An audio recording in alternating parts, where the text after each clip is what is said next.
የወይዘሮ ሜላት ልጅ ሀና እንጂ ያቺ በቲቪ የቀረበችው እርግበ አይደለችም የምትሉ ብቻ በላይ ካሳዩኝ። እኔ ሀና ናት። ፎቶዋን የድሮውን በስስቡስታ መሀል ስታስገባ ሌሊት ላይ ቁጭ ብላ ፎቶዋን እያየች ከኋላ በትውስታ ስታስታውስ የነበረው ወይዘሮ ሜላት የሀሴት ፎቶ ከአባባ ኖላዊ ጋር ደግሞ ሀና በትውስታ ሲያስታውሱ የነበረውን አስተያዩት። ያም እንግዲህ በጣም ተመሳሳይ ነበረ። ሀሴት ሀና እንጂ እርግበ አይደለችም። ሰላም ጤና ይስጥልኝ። ውድና የተከበራችሁ የቻናል ተከታታዮች እንኳን ደህና መጣችሁ። ላይክ፣ ሼር፣ ሰብስክራይብ እያደረጋችሁ በብራችሁን ቆዩ እስከ ቪዲዮ ፍጻሜ። እና ሀና የወይዘሮ ሜላት ልጅ ናት። ሀሴት ማለት ሀና እንደሆነች ግልጽ ነው። ምክንያቱም አባባ ኖላዊ ወደኋላ መለስ ብለው ሀናን ሲያሳድጉና በችግራቸው ጊዜ እያለቀሱ ስታባበላቸው የነበረችው ሀና ከወይዘሮ ሜላት ጋርም ከ6 ዓመቷ አካባቢ ሆና ከወይዘሮ ሜላት ወደ ጓደኛዋ ቤት አብረው ሲሄዱ ከሰላም ጋር ሆነው ስታስታውስ የነበረው የልጅነት ትውስታቸው ሁለቱም አንድ አይነት ነው። ስለዚህ ሀና ሀሴት ናት እንጂ እርግበ ሀሴት ልትሆን አትችልም። ወይዘሮ ሜላት እርግበ ሊያገኟት ስለሆነ በጣም ቢደሰቱም ግን ቀጣዩን የምናየው ወይዘሮ ሜላት ልጅ አይደለችም ብለው ሲያለቅሱ ነው። ምክንያቱም በፍጹም እርግበና ሀና ስለማይገናኙ። ሀና ቤተሰቧን ማግኘት ብትፈልግና አባባ ኖላዊን ማግኘት ባትፈልግ ኖሮ እስካሁን ወይዘሮ ሜላት እናቷ እንደሆኑ ታውቅ ነበር። ግን ሀና ቤተሰቦቿንም ሆነ ማንንም አሳዳጊዋን ከአባባ ኖላዊ ውጭ ማንንም ማግኘት እንደማትፈልግ ግልጽ ነው። ያ ቢሆን ኖሮ ያለውን ነገር ለወይዘሮ ሜላት ነግራ እሷ ልጅ እንደሆነች ይታወቅ ነበር። በተመሳሳይ ቀናት መስቀሏን ያደረገችውን የልጅነት ስጦታዋ የወይዘሮ ሜላት ስጦታ ነበር። ግን አጋጣሚዎችን እየተጠቀመች ያን መስቀል ልታየው አልቻለችም። ከዚህ በፊት በተደጋጋሚ ያን መስቀል እያደረገች ነበር። አባባ ኖላዊም ይሄን መስቀል ስታደርጊ ነገሮች በሙሉ ቀኝ ይሆኑልሻል፣ ልጄ እባክሽን ይሄን ነገር እንዳትዩ እያሉ ሲያስጠነቅቋት ኖረዋል። ግን እሷም ያንን ነገር ታምንበት ነበር። አሁን ላይ ግን ያንን ነገር ትታ ሀሳቧ ሁላ አባባ ኖላዊ ነው። ምክንያቱም እርሳቸው ስለታመሙ እሳቸውን የምታሳክምበት ወይም ደግሞ ለእርሳቸው የምታመጣውን ችግሩን እንዴት የምትፈታበትን ነው እንጂ የምትፈልገው አሁን ላይ የእሷ ቤተሰብ ማን ይሁን ምን ይሁን የምታውቀው ነገርም የለ፣ ማወቅም እንደማትፈልግ ደጋግማ ለአባቷ ተናግራለች። ምላሴም ሀና እህቴ ናት ነው የሚለው በተደጋጋሚ።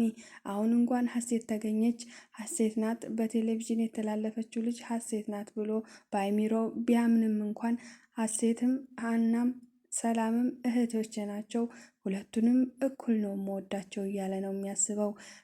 እናም ምላሴ ትክክለኛውን ሀሳብ ነው ያሰበው። ወይዘሮ ሜላት ግን ሀሳባቸው በሙሉ ትክክል አይደለም።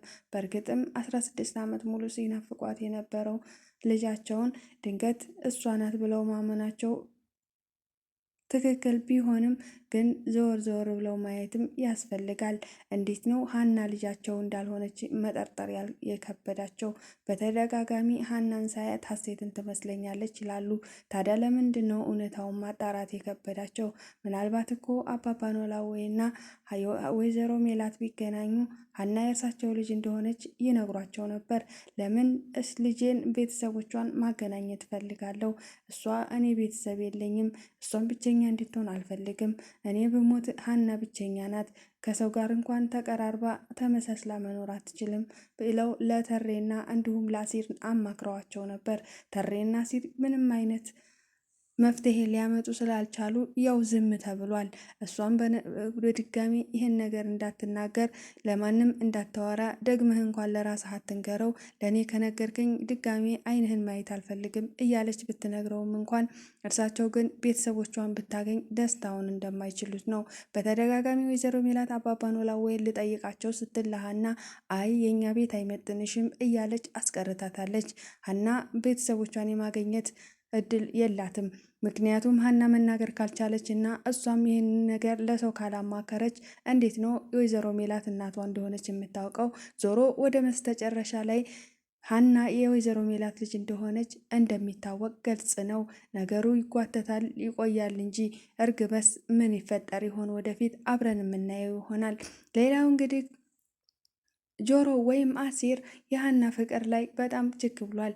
በጣም አንዴ ትቻታለሁ አንዴ ደግሞ እወዳታለሁ እያለ በጣም መወዛገብ ውስጥ ላይ ነው ያለው።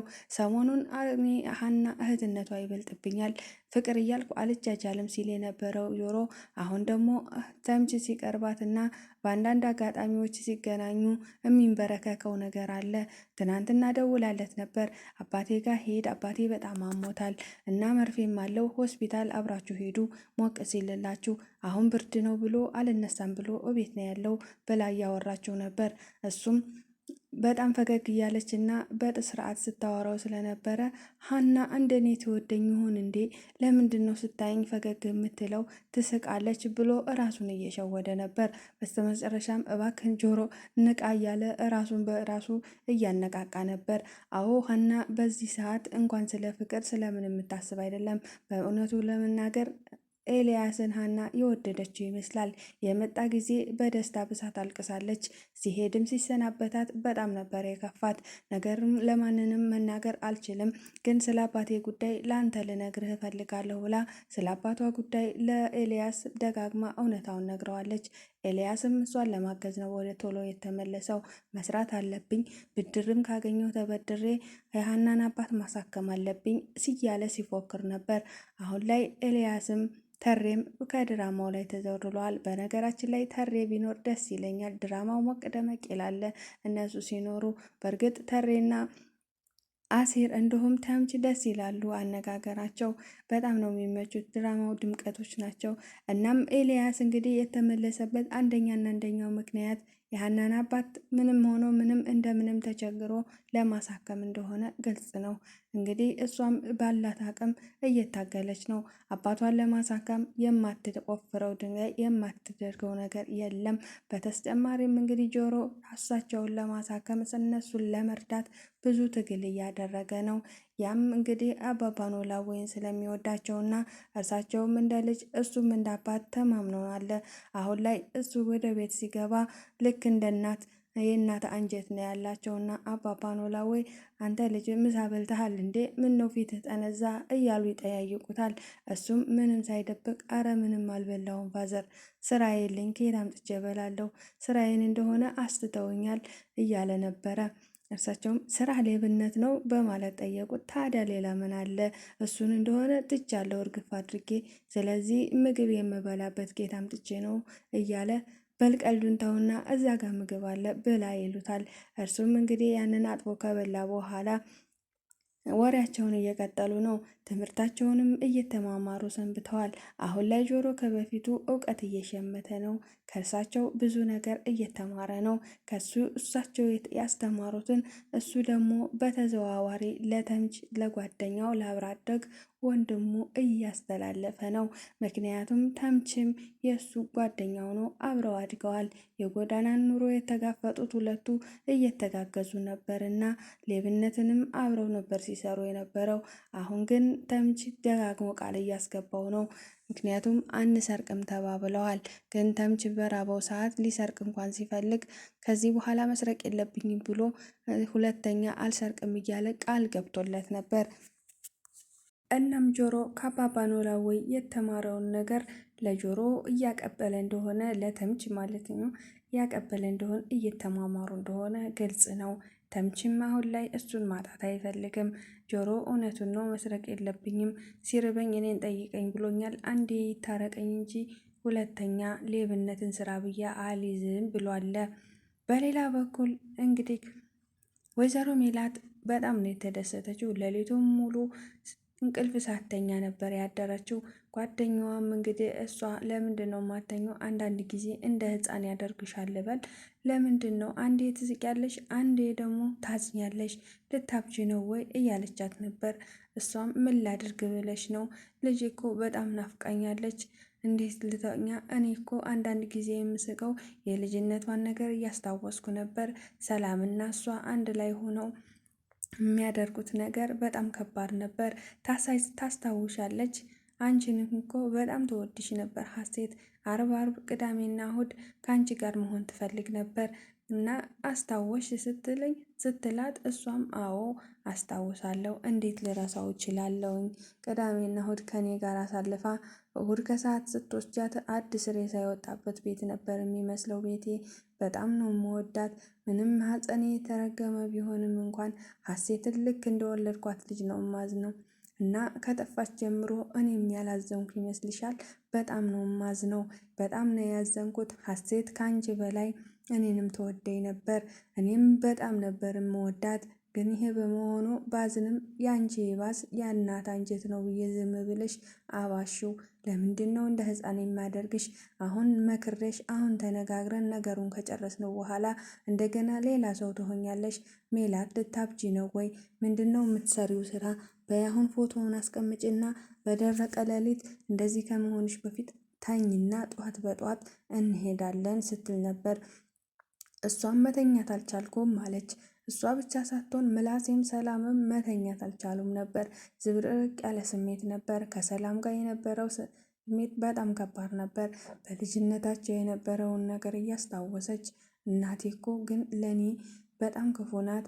ለሀሴት እንቁላል ስትቋጥር ለእኔ ፍርፍር ነበረ።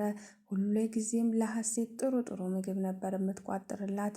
ለእኔ ደግሞ ከሷ የተሻለ ቤት ያፈራውን ነው የምትቋጥርልኝ። ለምንድን ነው ግን ሀሴት ከጠፋች በኋላም ብዙ ጊዜ ለእኛ ጊዜ አትሰጠንም? አሁን ሀሴት ተገኝታ ወደ ቤት ከተመለሰች እማዬ እኮ እኛን ትረሳናለች እያለች በአእምሮዋ ትመላለስባት ነበር። በስተመጨረሻም ወደ ምላሴ ጋር ስትሄድ ምላሴም እንቅልፍ አጥቶ ፈጠጥ ብሎ አገኘችው። አልተኛህም እንዴ ስትል ጠየቀችው። እሱም ልተኛ አልቻልኩም፣ ምንም ነገር እንቅልፌ ሊመጣልኝ አልቻለም፣ አንቺስ አልተኛሽም ወይ አለ። እኔም ልተኛ አልቻልኩም በማለት ወሬያቸውን ቀጥለዋል። ግን ሀሴት ብትመጣ ከኔና ከሀሴት ማንን ነው የምትወደው ብላ ለምላሴ ጥያቄ ያቀረበችለት። እሱም ሰላም ምን ማለትሽ ነው?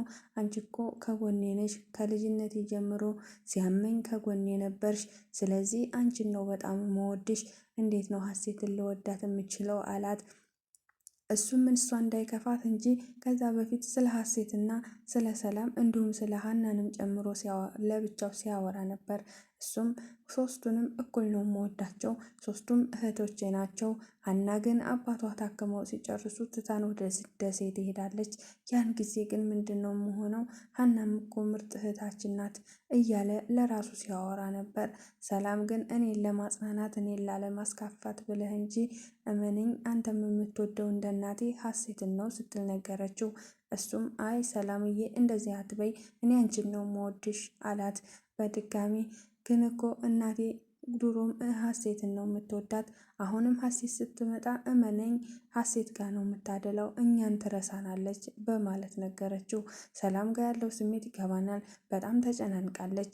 እሷም እናቷን ያጣች እየመሰላት ችግር እየፈጠረባት ነው በአይምሮዋ ውስጥ። እሱም ለእናቴ እነግራታለሁ፣ ሀሴት ስትገኝ ሶስታችንንም በኩል እንድታየን እነግራታለሁ። አንቺ እንደዚህ እያልሽ አትሰቢ፣ ምንም የሚያጨናንቅሽ ነገር የለም ብሎ ለእሷ እያጽናናት ነበር። ሰላም ግን ይሄን ነገር አምና መቀበል አቅቷታል። እኔ እናቴን አውቃታለሁ፣ አንተ ሕፃን ልጅ ነበር። ብዙ ጊዜ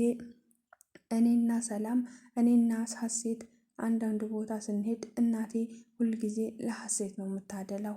እኔ የሆነ ነገር ግዢልኝ ስላት እንኳን አትገዛልኝም። ሀሴት ግን ግዢልኝ ሳትላት ነበር የምትገዛላት። ስለዚህ የእናቴን ባህሪ ከልጅነቴ ጀምሮ አውቀዋለሁ። እናቴ ለሀሴት ነው የምታደላው፣ እርግጠኛ ነኝ አሁንም ለሀሴት ነው እያለች ስትከራከር ከቆየች በኋላ ይህን ነገር ከአይሚሮሽ ውስጥ ማስወጣት አለብሽ ሰላምዬ፣ ምንም አይነት ነገር አይፈጠርም። እናቴም ለኔም ላንቺም ለሀሴትም አታዳላም። ስለዚህ አንቺ ዝም ብለሽ ነው የምትጨናነቂው እያለ እየመከራት ነበር።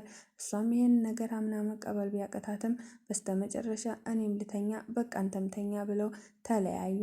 ከተኙም በኋላ ጠዋት ተነስተው ማሰባቸውን አላቆሙም። ሀሴት እያሉ ነበር። ምላሴ አሞኛል በማለት ትንሽ ተጨናንቆ ስለነበረ መኝታ ቤት ገባ። ሰላምም እንዴት ነው ያመመክ? ሐኪም ቤት እንሂድ እንዴት ስትለው አይ እንቅልፍ ስላልተኛው ነው ሌሊቱን ሙሉ ትንሽ ራሴን ከብዶኛል እረፍት ላድርግበት ሲላት ነበር። ሰላምም ለእናቴ መናገር አለብኝ፣ ካመመህ ግዴታ ሆስፒታል መሄድ አለብህ ስትል ነበር። እሱም እንዳትነግሪያት፣ በዚህ ጭንቀት ላይ በደስታዋ ላይ ሌላ ሀዘን አትጨምሪባት፣ እናቴ በጣም ተደስታለች አሁን እና ሀሴት ጋር ሊሄዱ ነው። ስለዚህ ምንም ነገር አትንገሪያት፣ እኔ ትንሽ ልተኛና ሳርፍበት ይተወኛል አላት። ከዛም ካልሆነ ወይ ለሀና ልደውልላትና ሀና መታትይክ ስትለው ነበር። እሱም እንደዛ ይሻላል፣ ሀና መታትይኝ ካልሆነ እንደዛ ይሻላል እንጂ ለእናቴ አትንገሪያት እያላት ነበር። እሷም እሺ ብላ ተስማምታ ለሀና ደውላላት ነበር። ለሀናም ከደወለችላት በኋላ ወይዘሮ ሜላትና ጓደኛዋ ሳሎን ቁጭ ብለው ነበር። እነሱም ወደ ሀሴት ጋር ሊሄዱ ነበረ። ከዛም መጣሽ እንዴ ስትል ጠየቀቻት። አዎ ብለው ሰላምታ ከተቀያየሩ በኋላ በቃ እናንተም ሂዱ እኔም ወደ ምላሴ ጋር ልሂድ ስትል ነበር። ከዛ ወይዘሮ ሜላትስ ለምንድን ነው ወደ ምላሴ የምትሄጂው ስትል አይ ትንሽ ራሱን አሞታል ብላ ሰላም ደውላልኝ ነበር፣ ለዛ ነው ምላሴን ላየው የፈለግኩት አለቻት። ሀናም ባለማወቅ ነበር እንደዚያ ያለችው። ወይዘሮ ሜላት ደንግጣ ወደ ምላሴ ክፍል እየሮጠች ገባች። ምክንያቱም መታመሙን አልሰማችም እና እሷ ሽር ጉድ ያለችው ወደ ሀሴት ጋር ለመሄድ እንጂ ምላሴ መታመሙን ጭራሽ አልሰማችም። ከዛም ተከታትለው ወደ መኝታ ቤት አመሩ። ሁሉም ተሰብስቦ ሀናም በራሷ መጸጸት ጀምራለች። እንደው ምን አይነት ልጅ ነኝ እኔ ቸኩዬ የተናገርኩት ለምንድን ነው ግን እትዬ ምላሴ መታመም ያልሰሙት አለች። እሷ አገራማን ብላ ነበር። ምክንያቱም የሀሴትን በቲቪ መታየት ሀና የምታውቀው ነገር የለም፣ ምንም የሰማችውም ነገር የለም። በእርግጥም እሷ ሰላም ነው ብላ ነው እንደዛ ያለችው እና ሜላትም ያንን ነገር የምታውቅ ነበር የመሰላት፣ ግን እሷ ምንም የምታውቀው የለም። በሌላ በኩል እንግዲህ ሀና ለአባባ ኖላዊ በጣም ተጫጭኗቸዋል እና በጣም እንዳመማቸውና ችግር ውስጥ እንደሆኑ እሷን ላለመጨናነቅ ብለው እንደማይናገሩ ነው የሚሰማት። በተደጋጋሚ ሲጠይቃቸው ለምንድን ነው ካላመመህ እያልሽ የምታስጨነቅኝ? እኔ እኮ ላንቺ ደህና ነኝ አላመመኝም ብዬ ማስረዳቱ ደከመኝ። ብዙ ጊዜ እነግረሻለሁ ልትሰሚኝ አልቻልሽም። ሀንዬ እባክሽን መጨነቅሽን አቆሚ። እኔ ደህና ነኝ ሳያመኝ ነው እንዴ አመመህ እያልሽ ሐኪም ቤት ተወስጅኛለሽ? ከዚህ ስትመጪ ስትወጪ ትጠይቅኛለሽ። እኔ እኮ ላንቺ ደህና ነኝ እያልኩ ለማስረዳት ከበደኝ አሏት። እርሷም እኔ እንዳልጨነቅ ብለህ ነው እንጂ አባዬ በጣም እንዳመመህና እንደደከመህ ገብቶኛል። ህመምህ ቀላል እንዳልሆነ አውቃለሁ፣ ግን ከችግር አንጻር ምንም ላደርግልህ አልቻልኩም። ግን ደግሞ ትንሽ ትዕግስት ስጠኝ፣ ትዕግስኝ፣ አስተካክለዋለሁ ሁሉንም ነገር። እኔ ያንተን ነገር ሳላሳካ ወደትም አልሄድም፣ ወደ ሀገር ቤትም አንመለስም ብላው ነበር። እሱም ምን ሁሉንም ትተሽ ወደ ሀገራችን እንግባ ብሏት ነበር ከዚህ በፊት። ያን ነገር በፍጹም እንደማይሆን ደግማ ነግረዋለች። አሁንም በተደጋጋሚ ተስፋ እንድትቆርጥና ከእርሳቸው እንድትርቅ እኔ አባትሽ አይደለሁም ቤተሰቦች ሌላ ናቸው እያለ ቢነግራትም እሷ ግን በእርሳቸው ላይ ተስፋ ላለመቁረጥ እኔን ተስፋ ለማስቆረጥ ከሆነ ተሳስተሃል። እኔ ያሳደግከኝ አንተነክ አባቴም አንተነክ እስካሁን ድረስ አስተምርህ ለዚህ ደረጃ ያበቃኸኝ አንተነህና እኔ አባቴም ቤተሰቤም አንተው ነክ። ስለዚህ ሌላ ነገር አትበል። እኔ በመቼም ባንተ አልቆርጥም፣ ተስፋ ልቆርጥም አልችልም አባዬ ብላ ነግረዋለች። እርሳቸውም እንግዳውስ እንደዛ ከሆነ እኔም ልጄ ነሽ፣ በእርግጥ ግን ደግሞ ቤተሰብ ያስፈልግሻል ብዬ ስላሰብኩ እንጂ እኔም እኮ አንቺን ማጣት አልፈልግም። በህይወት እስካለው ድረስ ከጎኔ እንድትርቂብኝ አልፈልግም።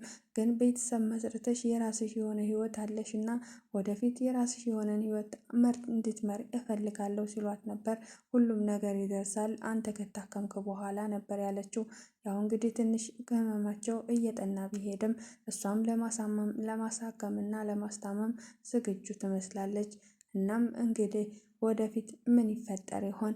የወይዘሮ ሜላት ልጅስ ማን ትሆን? እኔ እንዳነገርኳችሁ ሀና ናት። እርግበ ልትሆን አትችልም። ሬዲዮ ጣቢያ ሲሄዱ ምን አይነት መረጃ ያገኙ ይሆን? እሱን አብረን የምናየው ይሆናል። እንግዲህ ድራማው በዚህ ላይ ነበር ያበቃው። ቀጣይ ክፍል ይዘንላችሁ እንድንመጣ ላይክ፣ ሼር፣ ሰብስክራይብ እያደረጋችሁ ቻናሉን ተቀላቀሉ። አብራችሁ ስለቆያችሁ ከልብ አመሰግናለሁ። መልካም ጊዜ ይሆንላችሁ።